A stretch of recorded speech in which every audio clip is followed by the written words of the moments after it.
Good afternoon, students. Welcome to our today's English class. Today we'll be learning a new poem. I'll just start sharing my screen and then we can start with the poem.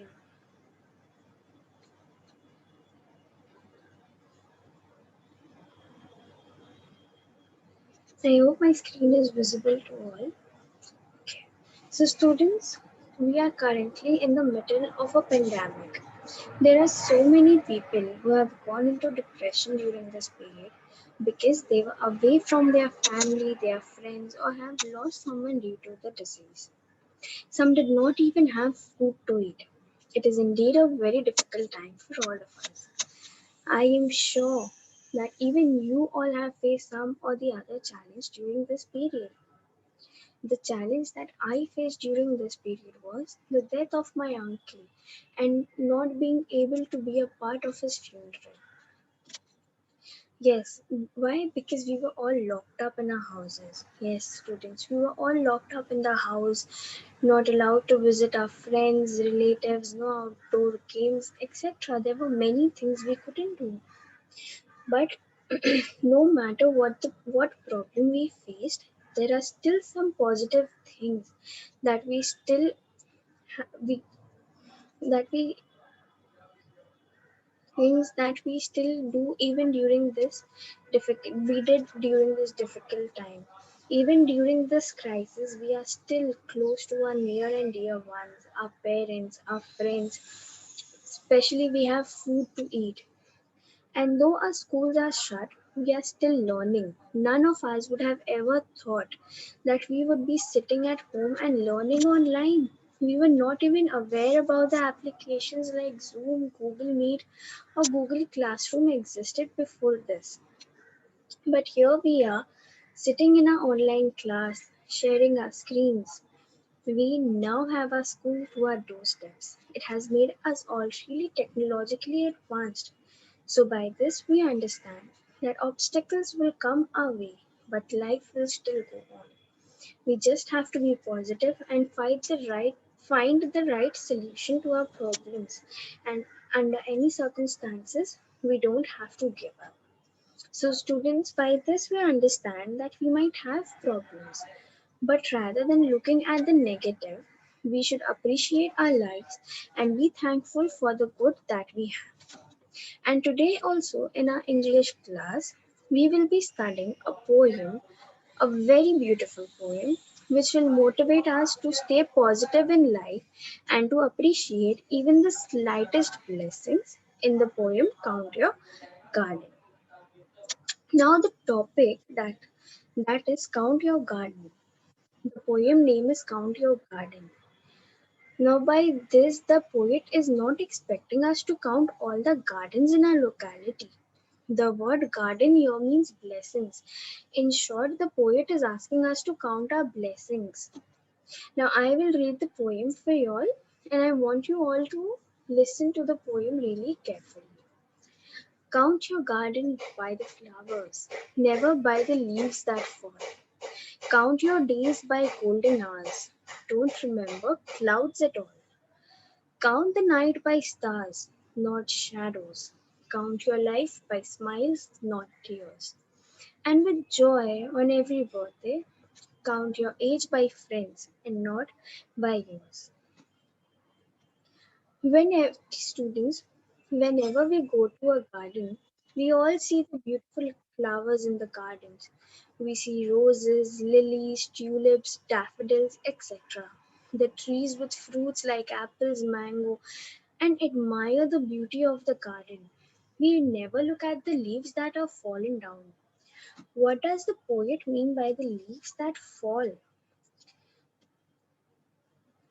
The leaves that fall, the poet talks about the days of our lives that have gone away.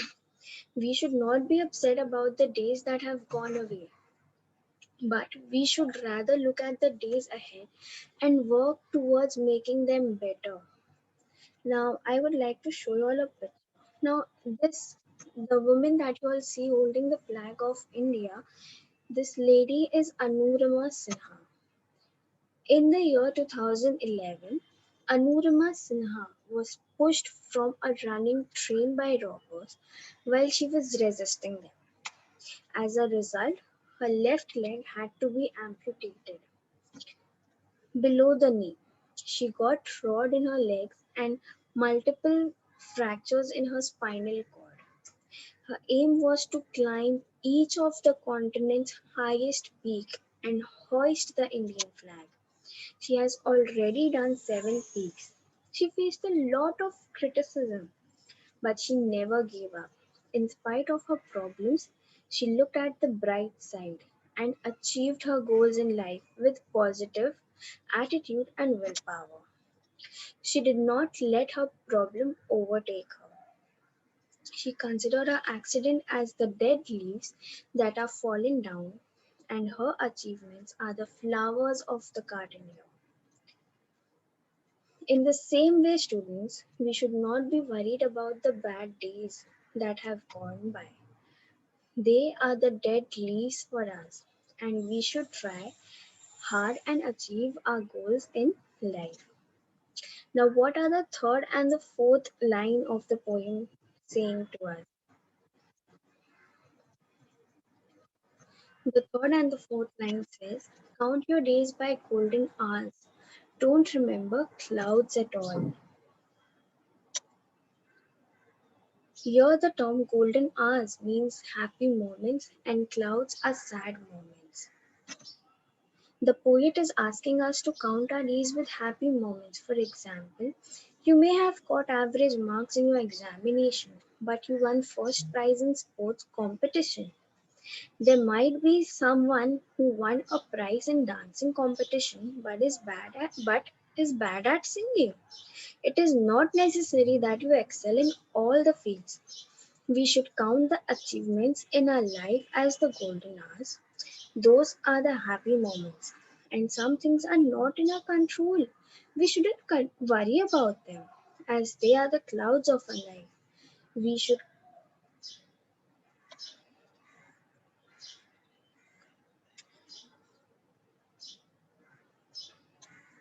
we should count our life by the golden moments and not the clouds. The poet is trying to tell us that we should always look at the positive side of anything and not the negative side. When we complain that we don't like our school and we want a school with a big playground and a huge playground, then I want you all to look at this. These children that you all can see, they don't even have a proper place to sit and study. They don't have a book to write. Yet all yet they all look so happy just because they are getting educated and and are considering this opportunity as the stars in their life.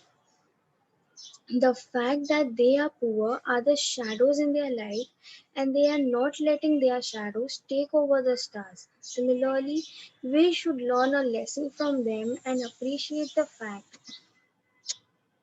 that we are a part of school that has fans, lights, boards, good quality teachers, and make the best use of it and consider it as the stars of our life. The poet is asking us to count our lives by smiles and not by tears. Students, when our parents are stopping us from doing certain things, for example, we have been playing PUBG on our phones all day long or any other game, or we are busy on social media, and our mother tells us to stop playing and takes away the phone and asks us to study, what is our reaction? We instantly start crying in tears. Ever wondered why they are stopped? We start crying with tears. Have we ever wondered why they stop us from wasting our precious time? Students, they are doing it for our own good. If we are on our phones or TV all day long, it will strain our eyes and we may face eyesight issues in the long run. Also, they ask us to concentrate on our studies so that we have a better future. We are self dependent in our lives.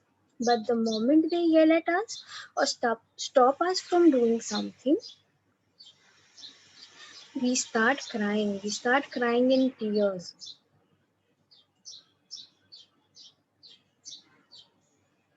We don't realize it all. We don't realize this at this stage of our life, but once we grow up, we will know why they insisted us to study and not waste our time on unnecessary games. Our parents, they sacrifice their needs just to fulfill our wishes and to keep us happy. There must have been a time when your father wanted a new phone, but he didn't buy his phone and bought a cycle instead. And he bought, you wanted a cycle and your father needed a new phone, but he bought you a new cycle instead of buying a new phone for himself. Now, I would like to show you all a video. I want you all to concentrate and learn something from this video.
So, students, in this video, we saw that how the little girl is appreciating all the things that her father does for her, and she's sad that he's sacrificing, he's suffering.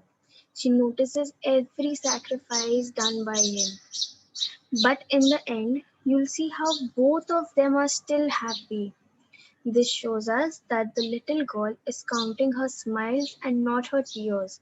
Similarly, even we should count our smiles that our parents give us, not the tears. On every birthday, we have a candle on our cheek displaying our age. The poet is insisting us to count our age by the number of friends we have and not by our age. So, students, here we saw a poem that has made us realize that we should truly count all the blessings we have in our life and be thankful for all that we have. Now, for questions that can be asked are: how does the poet ask us to count our blessings? How should we count the night? And also to list down the rhyming words. The rhyming words here are flowers ours, fall all, tears yours, and tears yours. For, for homework, I will be sending you all a worksheet, and I want you all to solve the worksheet. And also, I want you all to write down 10 good things that you have in your life and you appreciate having all of that. Thank you, students, for your attention. I hope you will enjoy the lecture and have learned a very good lesson.